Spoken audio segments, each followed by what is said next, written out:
Manchester City o'ladi. Hammaga assalomu alaykum. Tushunaptimi ana? Xo'sh, mana keyingi internetimizni ustanovka qilib bo'ldik. Router hamma narsa joyiga o'rnadi. Dinamo 2 o'ynadi. Xo'sh, mana soat kechki 11. Internet tezligi 60 megabit. Mana yana qaytadan o'lchab beramiz.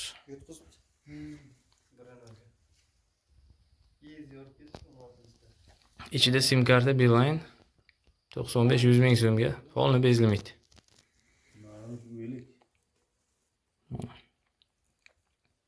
Juda stabilniy internet beryapti. Tushirmagan uchun battar bo'ldi. Ping 25.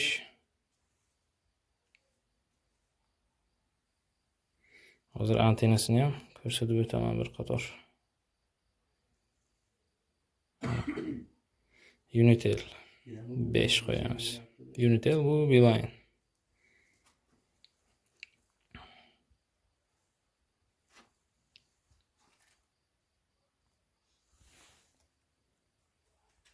Duranglarimiz 4 ta bo'ldi. 4 ta bo'ldi. Bittada o'chyapti. Videomizni topamiz. Kartaga svязь yo'q, svязь chiqmadi, afsh. Bittada.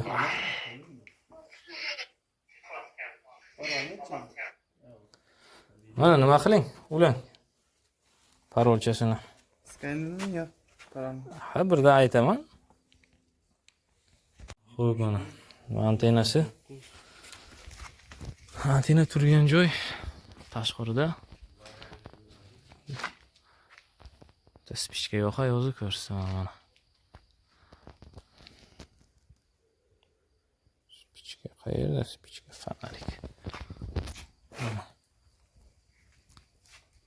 Kranshtenga qo'ydik. Ana shu nuqtada internet juda ham sifatli va kuchli kelyapti. Cherdak bilan kabel bo'lib uyga kiryapti mana.